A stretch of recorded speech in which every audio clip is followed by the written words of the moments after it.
వెదురుతో చేసిన వస్తువులను చాలా మంది ఇష్టపడుతుంటారు, అపురూపంగా చూసుకుంటారు, వాటి పట్ల జాగృతలు వహిస్తుంటారు. అలాంటిది వెదురుతో చేసిన సైకిళ్లను వినియోగిస్తే వినడానికి ఆశ్చర్యంగా ఉంది కదూ. జాంబియాలో ఇలాంటి సైకిళ్లను ఓ సంస్థ తయారు చేస్తోంది. ప్రకృతి ప్రసాదించిన ముడి సరుకుతో అద్భుతమైన కొయ్య వాహనాలు చేస్తూ పలువురికి ఉపాధి కల్పిస్తోంది.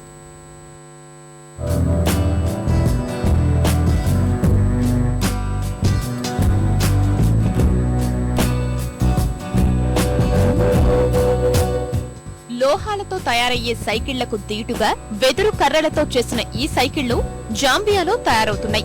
ఆ దేశ ఆర్థిక వృద్ధిలో, ఉపాధి కల్పనలో వెదురు సైకిళ్లు కీలక భూమిక పోషిస్తున్నాయి. జాంబియాలోనే కాదు, ప్రపంచ దేశాల్లోనూ ఈ సైకిళ్లకు మంచి డిమాండ్ ఉంది.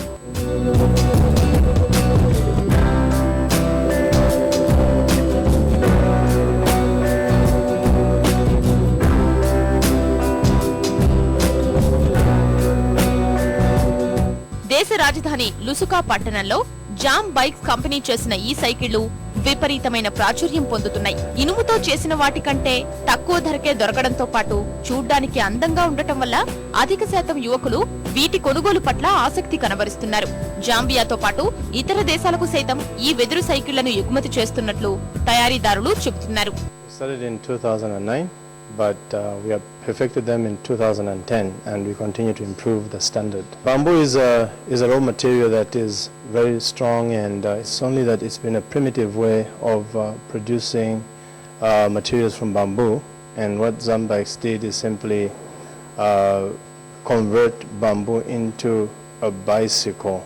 It's a new initiative. We have a few people that are doing it, but Zambikes is the best. They're very strong. In actual sense, in certain cases they're even stronger than steel because they have a sort of flexibility which steel doesn't have.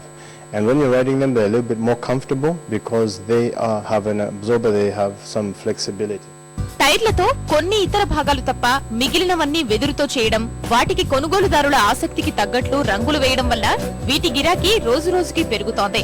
Germany, Japan, Canada, Australia సహా దక్షిణాఫ్రికా దేశాల్లోనూ వీటిని కొనుగోలు చేస్తున్నారు. $1,300 ఖరీదుగా నిర్ణయించిన ఈ సైకిళ్లు సంవత్సరం ప్రారంభం నుంచే భారీ స్థాయిలో అమ్ముడుపోతున్నట్లు జామ్ బైక్స్ ప్రతినిధులు చెబుతున్నారు.